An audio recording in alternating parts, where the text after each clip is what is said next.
Bismillahirrahmanirrahim. Assalamualaikum warahmatullahi wabarakatuh.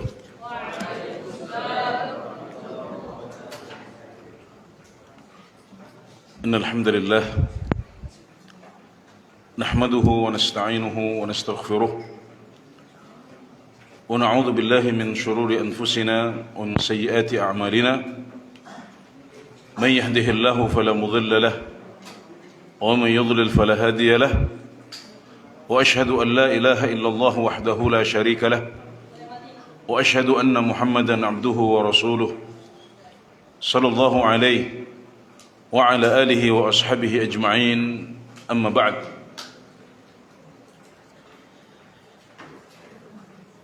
Alhamdulillah,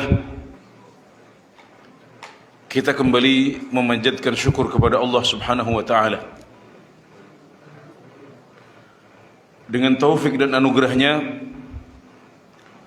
kita kembali bisa hadir di sini belajar bersama setelah cukup lama terputus.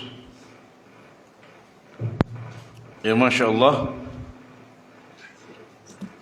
Maksud.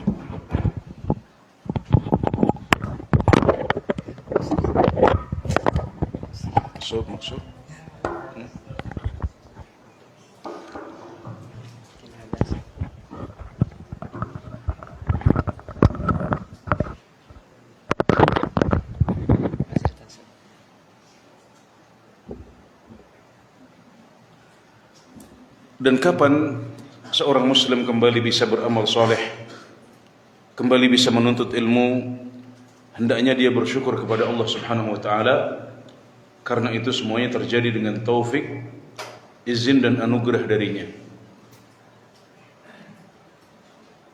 Setelah kita tidak melanjutkan kajian di tempat ini dan antum semuanya belajar di seberang sana, saya masih melanjutkan kajian bersama para akhwat yang di atas sana.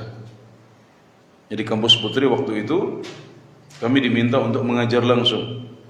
Tapi karena di Putra sudah ada kajian setiap habis sholat, maka pengurus ma'had mencukupkan antum untuk belajar dari kajian yang sudah ada di Masjid Ar-Rahmah STDI.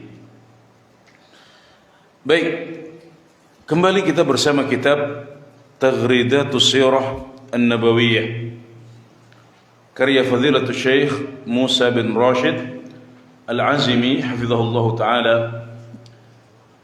Dan kajian sirah ini adalah untuk memperkuat apa yang sudah dipelajari oleh para santri Ma'had Imam Syafi'i di kelas. Jadi ini adalah ekstra sebagai penguat, sebagai mudzakir untuk apa yang sudah dipelajari dalam pelajaran di Ma'had Imam Syafi'i. Dulu telah kita kaji bersama tanda-tanda kenabian Nabi Muhammad SAW.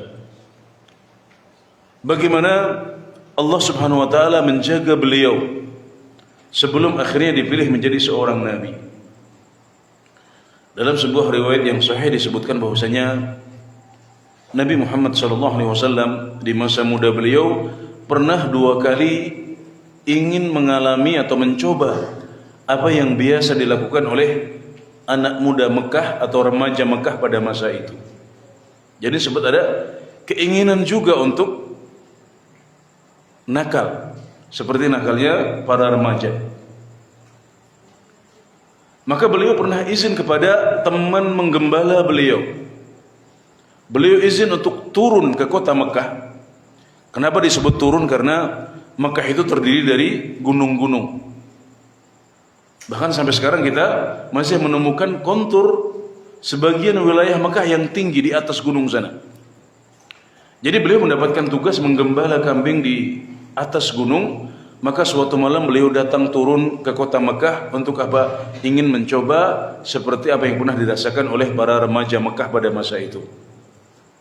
Disebutkan 2 kali beliau pernah punya keinginan seperti itu, namun ternyata Allah Subhanahu wa taala menjaga beliau dari kenakalan ini. 2 kali pula ketika beliau turun, maka beliau ketiduran. Jadi ingin nakal, ingin melihat bagaimana para penduduk Mekah merayakan pesta perkawinan. Tapi yang ada adalah Nabi Muhammad SAW tertidur dahulu sebelum akhirnya beliau ikut merasakan kenikmatan malam hari di kota Mekah. Dan itu adalah caranya bagaimana Allah Subhanahu wa taala menjaga beliau dari maksiat-maksiat seperti ini. Alhamdulillah. Kemudian tidak lama berselang ketika beliau akhirnya tumbuh dewasa, Nabi Muhammad SAW mulai cinta untuk tahannuts di Gua Hira, dan akhirnya saat umur beliau 40 tahun turun wahyu kepada Rasulullah SAW.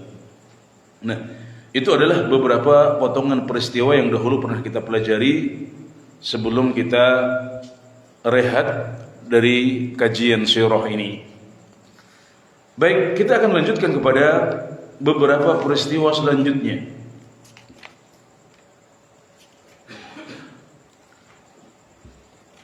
Syekh Rashid Al-Azimi hafizahullah taala mengatakan aqsamud da'wati fi hayatihi sallallahu alaihi wasallam.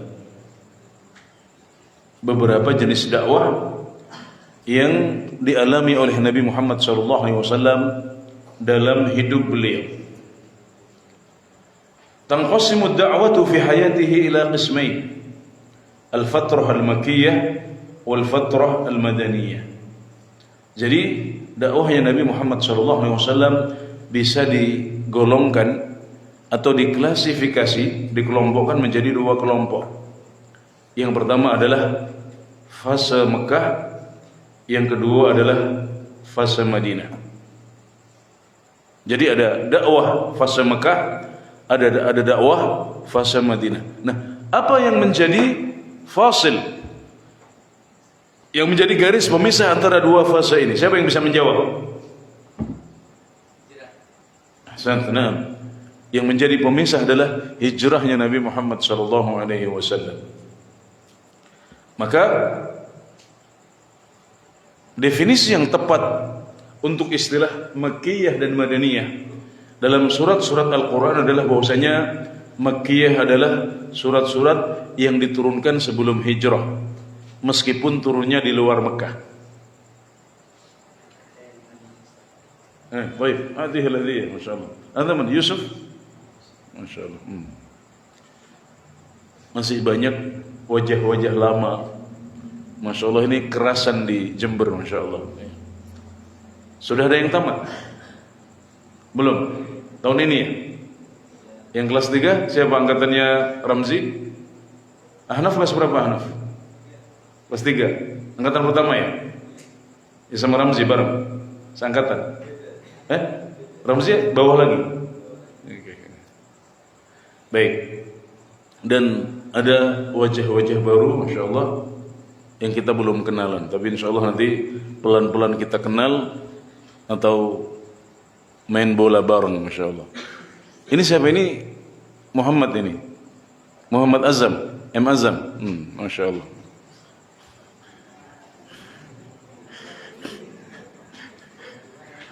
Baik. Ada juga wajah yang sudah besar tapi baru. Siapa? Yang pakai saus putih di belakang, Masya Allah. Ini juga Hasan kayaknya kangen Jember terus gitu. Akhirnya pulang ke Jember, Masya Allah. Ya. Jadi yang benar adalah bahwasanya surat Makkiyah adalah surat yang turun sebelum hijrah, meskipun turunnya di Mekah. Jadi bukan semua surat yang turun di Mekah, tidak. Kadang-kadang turunnya di luar Mekah, tapi dia diturunkan sebelum hijrah. Sedangkan surat-surat Madaniyah adalah surat-surat yang diturunkan setelah hijrah, meskipun turunnya tidak di kota Madinah. Jelas ya? Bisa dipahami dengan baik? Nah, itu adalah pembedaan yang tepat untuk istilah surat Makkiyah dan surat Hijriyah. Surat Makkiyah dan surat Madaniyah. Ahsantum. Baik. Nah, fase Mekah dan Madinah pemisahnya juga adalah hijrahnya Rasulullah sallallahu alaihi wasallam. Yakni setelah 13 tahun di Mekah. Jadi kalau dibagi 23 tahun dakwahnya Nabi Muhammad sallallahu alaihi wasallam itu 13 tahun di Mekah, 10 tahun di kota Madinah. Jadi di Mekah sedikit lebih panjang fasenya, 13 tahun. Di Madinah hanya 10 tahun saja. Al-fatratul Makkiyah tanqasimu ila sirriyatin wa jahriyah. Kemudian fase dakwah di Mekah terbagi lagi menjadi dua. Yang pertama fase sirriyah. Apa artinya sirriyah?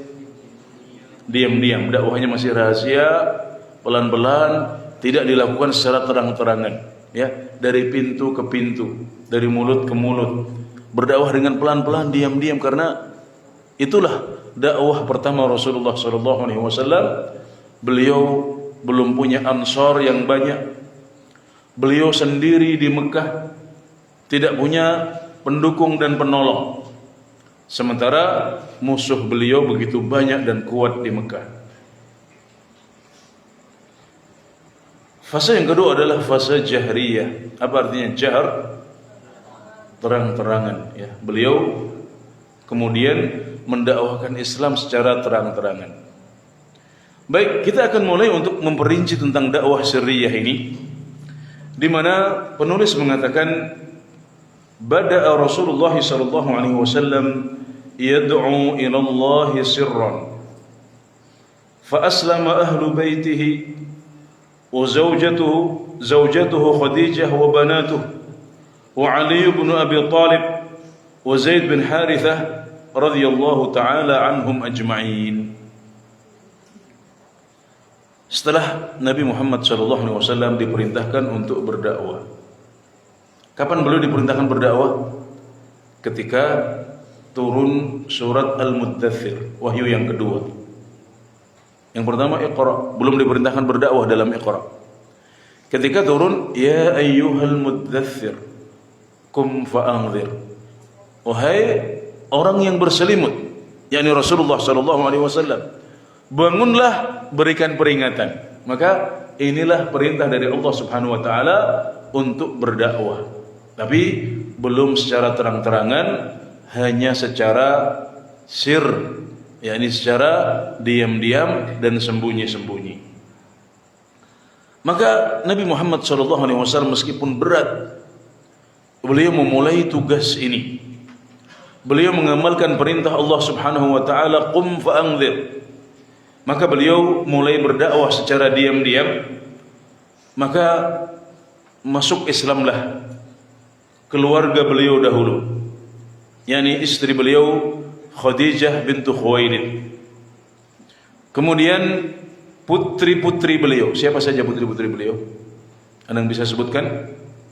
Aiman, Fatimah, Ummu Kulthum, Ruqayyah. 3. Berapa semuanya? 4. Satu lagi Aiman masih bisa? Siapa yang belum disebut? Aiman sudah nyebut 3. Hah? Fatimah, Ummu Kulthum, Ruqayyah, Zainab. Ahsantum, masyaallah.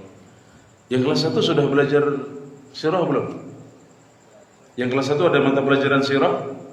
Sudah mulai belajar? Khulasatun Nurul Yaqin sama. Kitabnya sama. Al-Hadiyah, Nasihatul Hadiyah, masyaallah. Ada hadiah? Masyaallah. Baik. Enak sekali antum kajian dapat hadiah kayak gini. Saya minggu depan ikut hadir sajalah biar dapat hadiah ya. Masyaallah.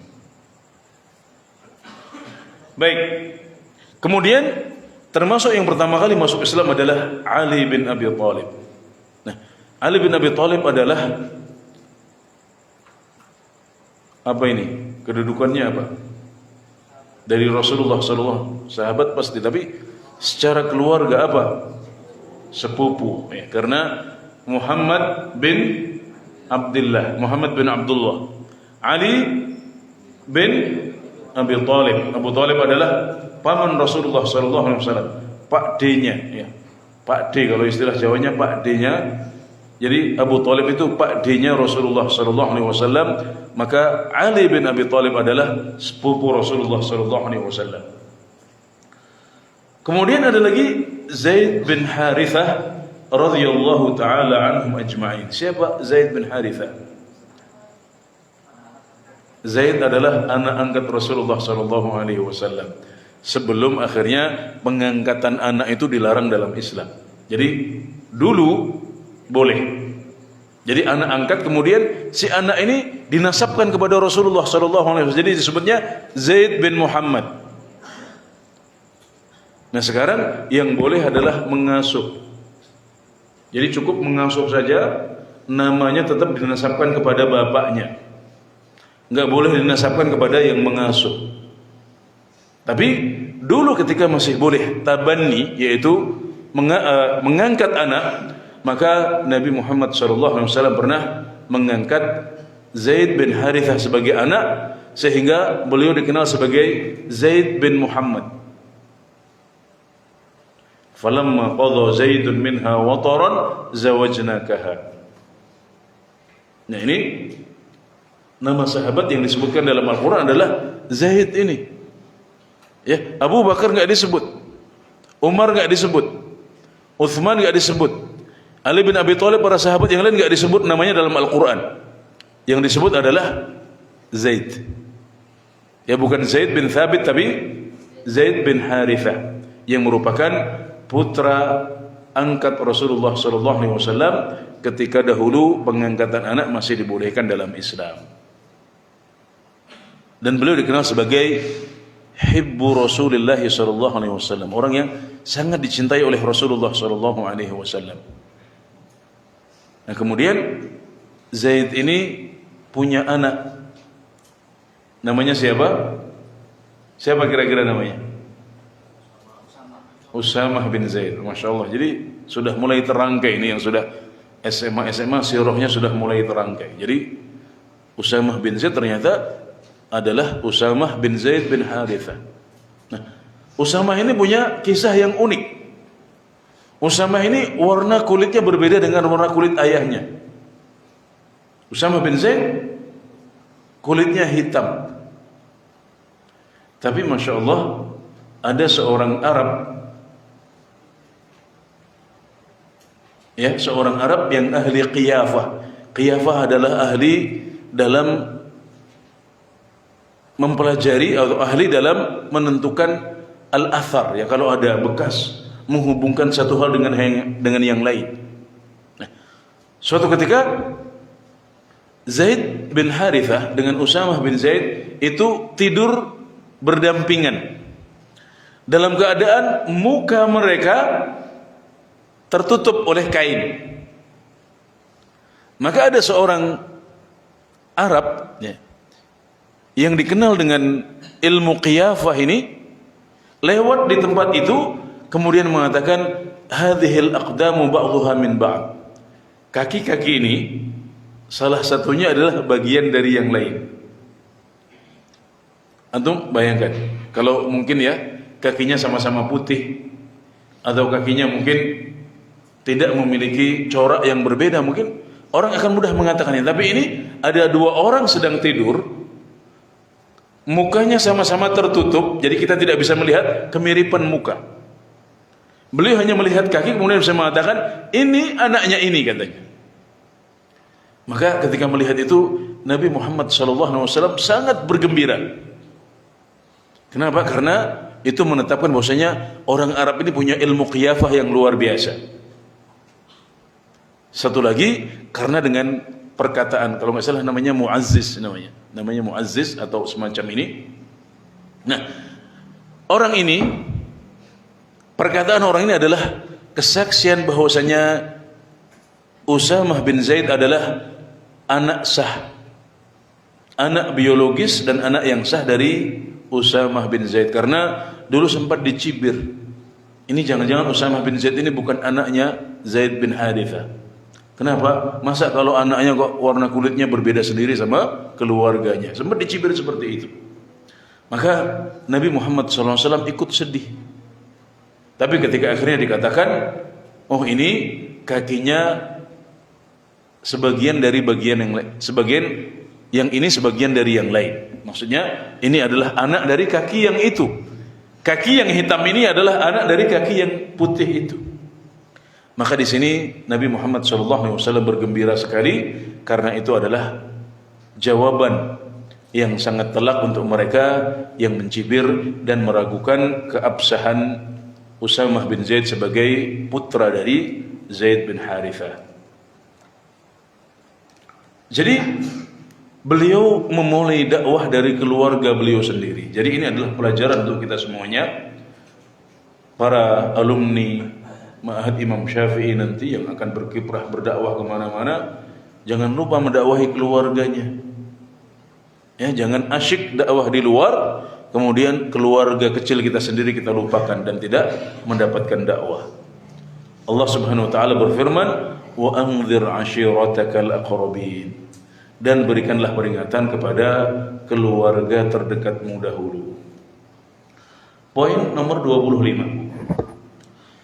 ثم خرج رسول الله صلى الله عليه وسلم يدعو سرا من يثق به من خارج بيته فأسلم أبو بكر الصديق رضي الله عنه. بدأ الناس يتسامعون بدعوة النبي عليه الصلاة والسلام فسارع الفقراء إلى الدخول في الإسلام. Setelah keluarga beliau dengan izin dari Allah Subhanahu wa taala mau masuk Islam. Masya Allah, ini adalah motivasi yang sangat besar bagi Rasulullah SAW. Alhamdulillah, keluarga beliau mau masuk Islam. Maka ini memberikan semangat yang besar kepada Rasulullah SAW. Maka beliau pun dengan optimis mulai berdakwah keluar rumah. Tapi dengan sangat hati-hati, masih secara sir, secara sembunyi-sembunyi, dimulai dengan orang-orang yang beliau percaya dahulu. Tidak langsung terang-terangan kepada semua orang, tapi beliau cari orang yang kira-kira mudah menerima dakwah beliau. Maka beliau mendatangi Abu Bakar As-Siddiq radhiyallahu anhu. Beliau ceritakan tentang turunnya wahyu, bagaimana Jibril menemui beliau di Gua Hira. Maka akhirnya Abu Bakar As-Siddiq tanpa babibu. Apa artinya babibu? GPL, tahu GPL? Enggak pakai lama-lama, ya, enggak pakai nunggu terlalu lama, ya. Kenapa? Karena Abu Bakar Siddiq ini selama ini sudah begitu mengenal Rasulullah SAW.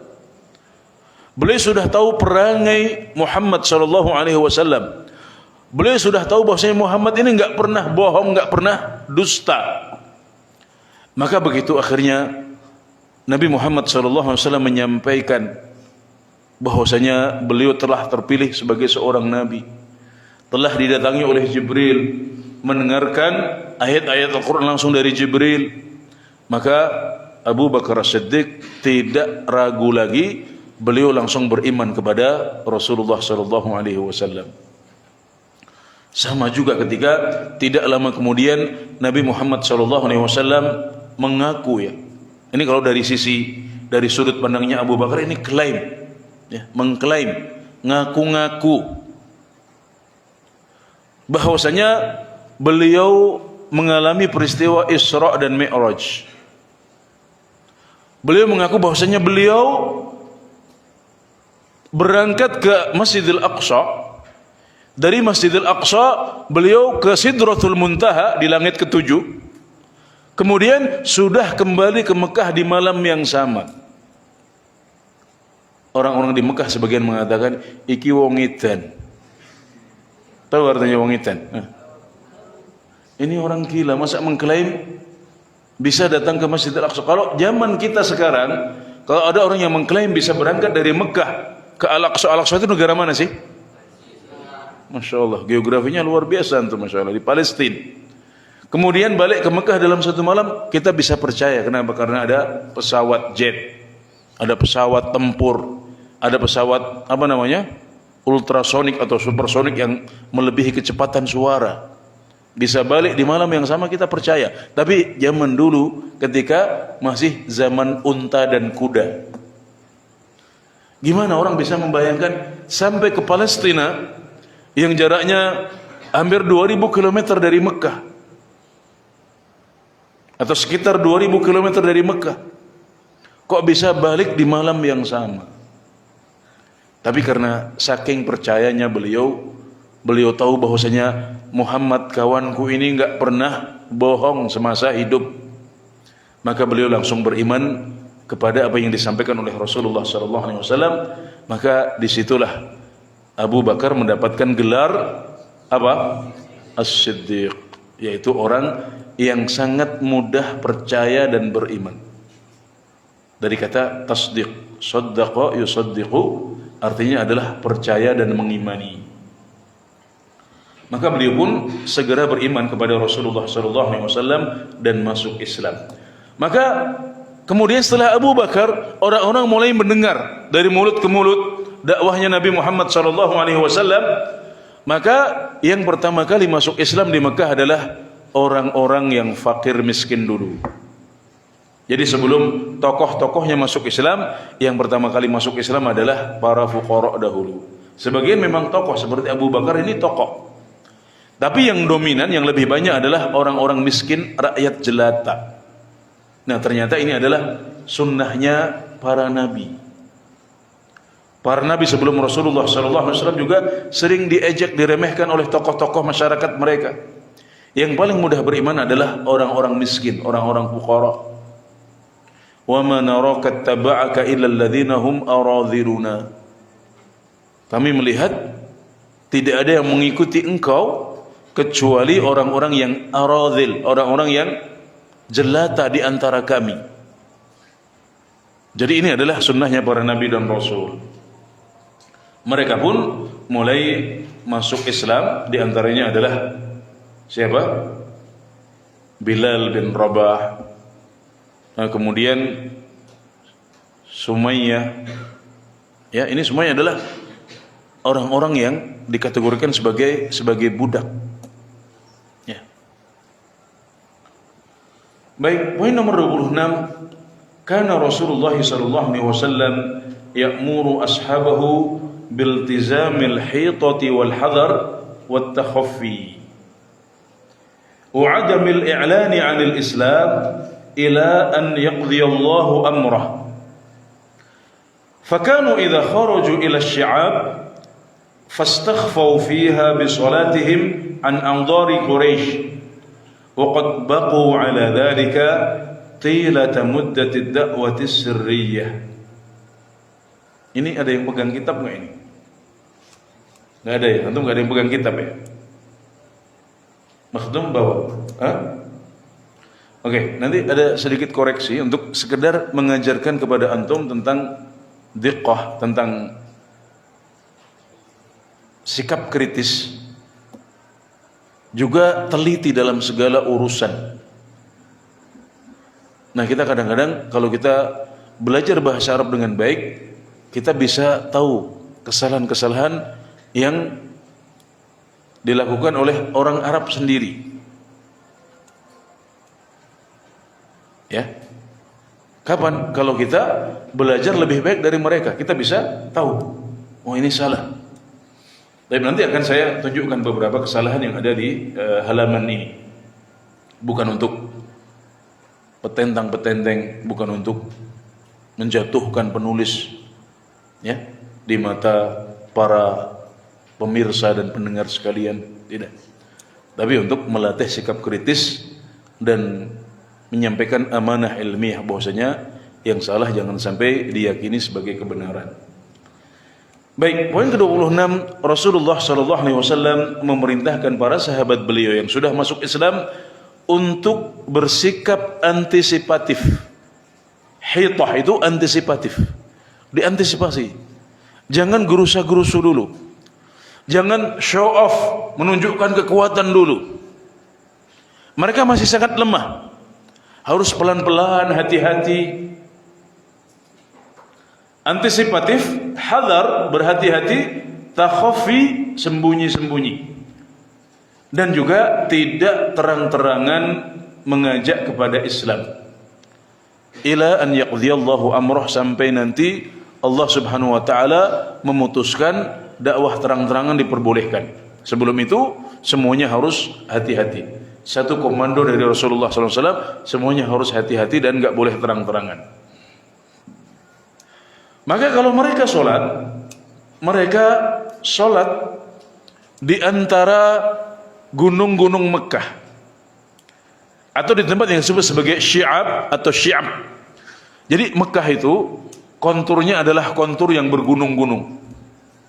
Kalau nanti antum Allah mudahkan untuk bisa berkunjung ke Mekah, maka antum akan dapatkan bahwasanya jalan-jalan di Mekah itu dipenuhi dengan terowongan-terowongan. Namanya nafaq atau tunnel, bahasa Inggrisnya tunnel atau tunnel. Saya belum cek apa pronunciation atau pengucapannya seperti apa, tapi tulisannya THUNNEL. Tunnel itu adalah terowongan. Kenapa ada banyak terowongan? Karena kontur Mekah itu bergunung-gunung. Nah, di antara gunung-gunung ini ada jalan-jalan kecil di antara dua gunung. Itu namanya Syi'ab. Makanya ada sebuah perumpamaan yang masyhur diucapkan, ahlu Makkah adra bi syi'abiha. Ahlu Makkah adra bi syi'abiha. Apa artinya? Artinya adalah penduduk Mekah itu lebih paham dengan jalan-jalannya. Artinya kalau kita datang ke Mekah jangan sok-sokan. Jangan sok merasa lebih tahu daripada orang Mekah sendiri, karena jalan Mekah ini rumit. Ada banyak syi'ab. Nah, bahkan kampung-kampungnya dinamai sebagai kampung, misalnya Syi'ab Amir. Ada kampung di Mekah namanya Syi'bu Amir. Artinya dia adalah kampung yang bermula dari jalan sempit di antara dua gunung. Di situ dibangun rumah, berkembang jadi kampung namanya Syi'bu Amir. Nah, kalau para sahabat Rasulullah SAW dan Nabi Muhammad SAW sendiri ingin sholat, mereka tidak sholat di depan Ka'bah, tidak sholat misalnya di tempat-tempat terbuka di Mekah, tapi mereka sembunyi dulu, cari celah di antara dua gunung agar tidak kelihatan. Bayangkan sampai seperti itu kehati-hatian mereka.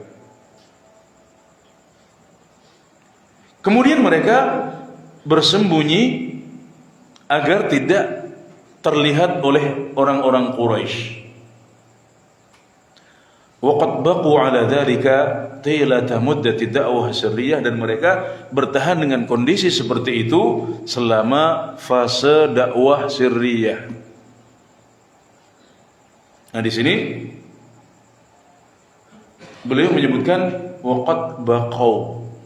Nah, ini salah. Secara sharaf ini adalah fi'il madhi, maka seharusnya fi'il madhi adalah baqiya yabqa. Nah, kalau fa'ilnya adalah mereka, hum, akan menjadi apa? Baqu, bukan baqau. Kalau ini yang ditulis di sini baqau, tapi ini salah. Yang benar adalah baqu. Dalilnya adalah surat Al-Baqarah halaman kedua. Wa idza laqul ladzina amanu qalu amanna wa idza khalau ila syayatin wa idza laqu, fi'ilnya adalah laqiya yalqa. Kalau saya laqitu, dia laqiya. Kalau dua orang laqiya, kalau tiga orang laqu.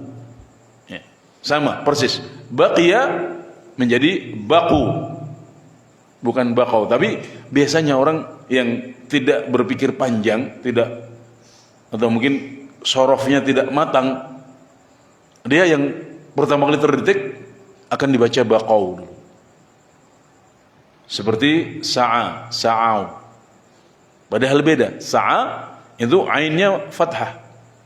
Kalau di sini baqiya, ya, qafnya kasrah. Jadi seharusnya baqu, laqu. Ya, seperti itu.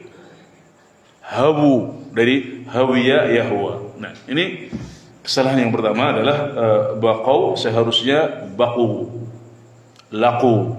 Ya. Kemudian yang di atas tadi ada yad'u, itu beliau tambahkan alif di belakang. Seharusnya enggak usah pakai alif. Yang di atas itu yang poin nomor 25, seharusnya yad'u tanpa harus pakai alif. Alifnya enggak perlu karena ini adalah lamul fi'al. Ya, ini adalah lamul fi'al, da'a yad'u. Jadi tidak perlu dikasih alif.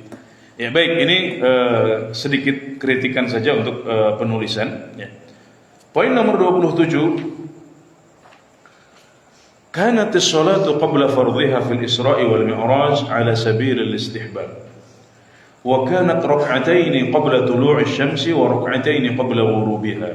Nah, pertanyaannya, apakah di awal dakwah Islam itu sudah ada kewajiban salat 5 waktu? Bukannya kita dulu belajar di usul thalathah, kalau perintah salat itu baru turun 3 tahun sebelum hijrahnya Rasulullah SAW. Kalau sekarang Ustadz membahas tentang salat di Mekah, jadi ini salat apa? Salatnya para sahabat di Syi'ab, di jalan sempit di antara dua gunung, itu salat apa? Jawabannya, itu bukan salat 5 waktu.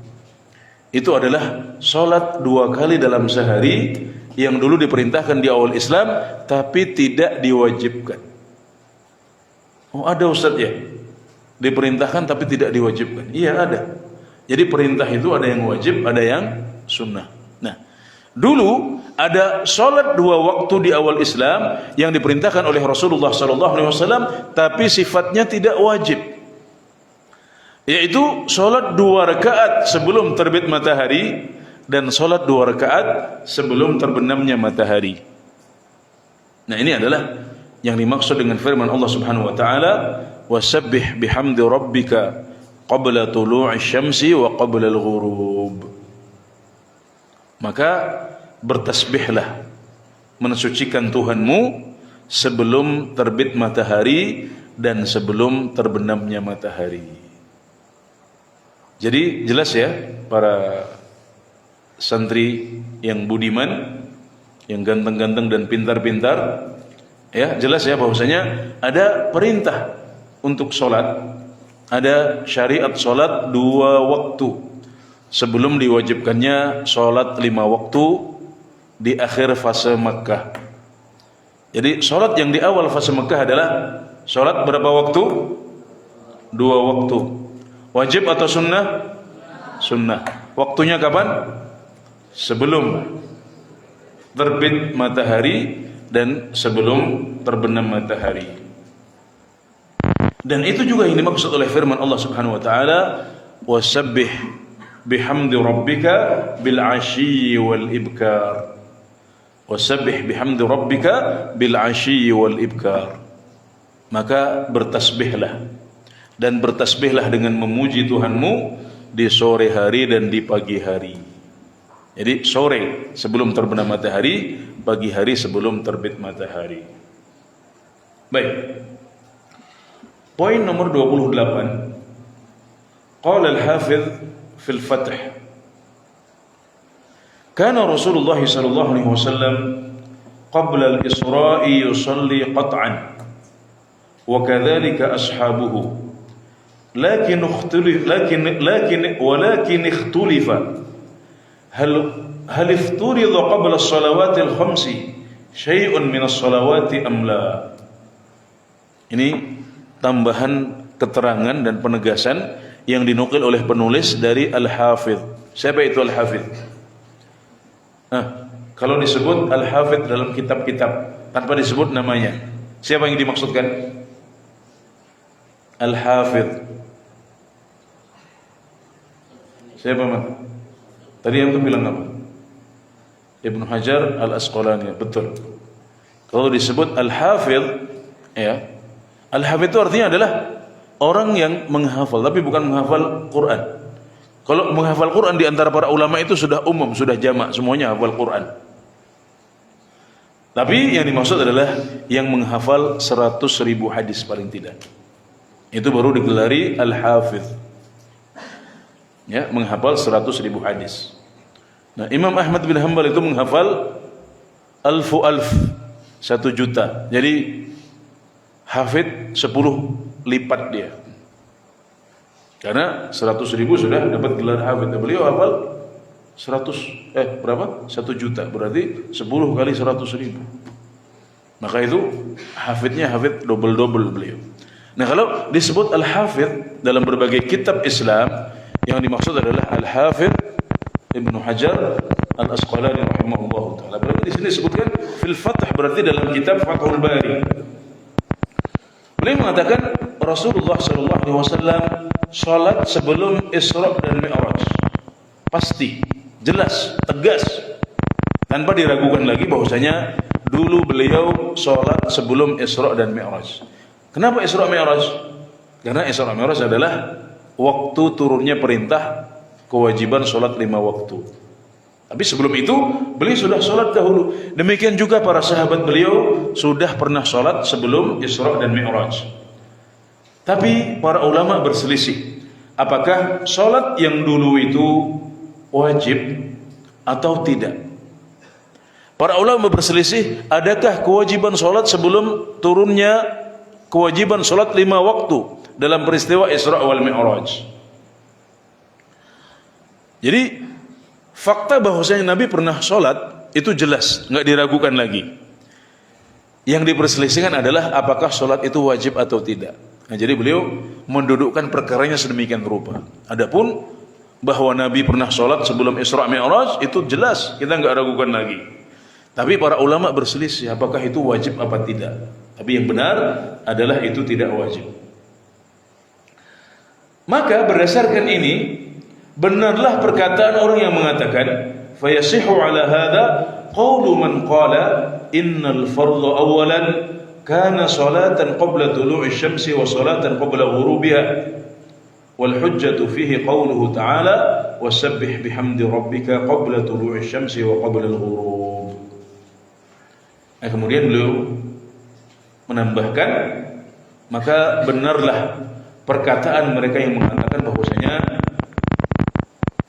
yang diperintahkan dahulu adalah salat sebelum terbit matahari dan satu salat lagi sebelum terbenam matahari, dan dalilnya adalah firman Allah Subhanahu wa taala wasabbih bihamdi rabbika qabla tulu'i syamsi wa qabla al-ghurub. Jadi penjelasan yang disampaikan oleh penulis kitab Sirah ini selaras dengan penjelasan dari ahlul hadis dan ahlul fiqh. Para ahli hadis, para ahlul fiqh juga membahas hal ini, bahwasanya ada salat sebelum salat fardu. Dan Nabi melakukan salat itu. Para sahabat melakukan salat itu di awal dakwah Mekah, fase Mekah. Tapi Para ulama berselisih apakah salat ini fardu atau sunnah, dan yang lebih kuat Allah taala alam itu adalah sunnah hukumnya. Baik, sudah isya. Antum qamat salat isya jam segitu. Baik. Sudah azan belum di luar? Baik, silahkan azan dulu barangkali. Iya, Ustaz, azan dulu atau agak nanti selesaikan dulu baru azan? Baik. Tafadhol, silahkan kita ikut apa yang biasanya berlaku. Ada satu poin lagi, pendek saja insyaallah kita teruskan setelah azan. Atau kita selesaikan dulu? Selesaikan dulu ya. Oke, baik. Poin nomor 29. Ittakhadha Rasulullah sallallahu alaihi wasallam Darul Arqam bin Abil Arqam liyajtami'a bil muslimin wa litakuna markazan lid-da'wati ila Allah. Nabi Muhammad sallallahu alaihi wasallam menjadikan rumahnya Al-Arqam bin Abil Arqam. Jadi ada seorang sahabat yang namanya Al-Arqam bin Abil Arqam. Jadi namanya Al-Arqam. Bapaknya namanya Abul Arqam. Agak unik namanya. Ya tidak masalah kalau misalnya di sini ada yang namanya Muhammad, misalnya Muhammad bin Abi Muhammad, Hasan bin Abil Hasan, misalnya boleh ya. Al Hasan Al Basri itu namanya Al Hasan bin Abil Hasan Al Basri. Itu Al Hasan Al Basri yang terkenal. Di sini ada lagi namanya Al Arqam bin Abil Arqam. Kadang-kadang nama bapaknya itu bukan nama asli, tapi sudah nama kunyah. Jadi dia punya nama, tapi kemudian dia lebih terkenal dengan nama kunyahnya. Seperti Abu Bakar. Siapa yang tahu namanya Abu Bakar As-Siddiq? Abdullah bin Uthman. Nah, jadi dia lebih terkenal sebagai Abu Bakar. Padahal namanya adalah Abdullah bin, Masya Allah ini pada tahu namanya Abu Bakar As-Siddiq, luar biasa antum, Masya Allah. Belajar di mana? Hah? Ada? Sirah. Masya Allah. Berarti kurikulum antum hebat, Masya Allah. Ya. Luar biasa. Jadi optimis. Insya Allah antum bisa bersaing dengan orang-orang luar sana, insya Allah. Harus optimis. Apalagi sekarang bahasa Arabnya mulai jalan, dikontrol ketat. Ada kakak-kakak yang ikut mengontrol bahasa Arab, ngasih contoh, insya Allah. Ya, Imam Syafi'i harus optimis.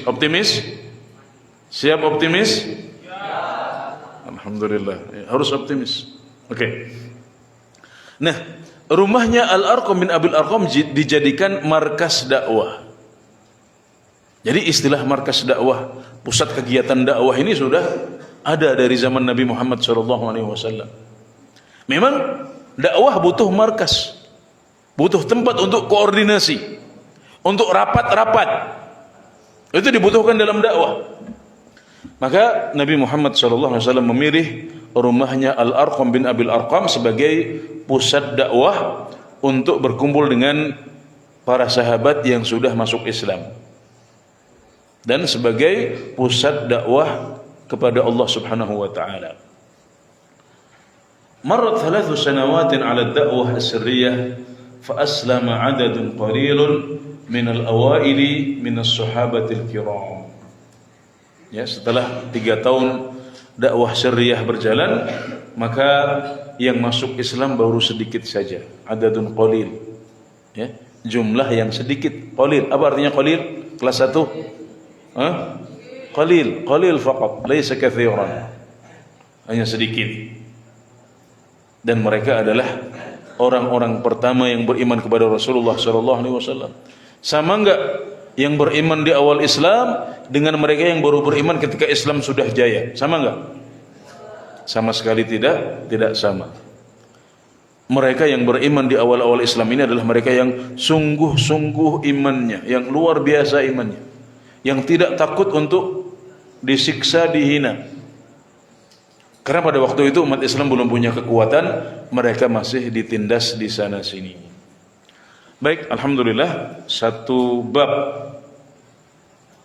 bahkan malah dua bab. Ya. Aqsamud da'wah fi hayatihi alaihi salatu wassalam. Kemudian bab ad-da'wah sirriyah berhasil kita selesaikan pada kesempatan malam hari ini. Alhamdulillah. Semoga bermanfaat, semoga menginspirasi, semoga memotivasi kita untuk terus belajar, menuntut ilmu, mengisi masa muda kita dengan berbagai kegiatan positif sebagaimana diharapkan oleh para orang tua kita di rumah sana, yang terus mengawal kita semuanya dengan doa, mengirim apa yang kita butuhkan, dan mereka berlelah payah bekerja untuk kita semuanya. Alhamdulillah. Baik, kita akhiri dengan kafaratul majlis. Ila liqa'i bikum fil usbu'il qadim biidznillah ta'ala.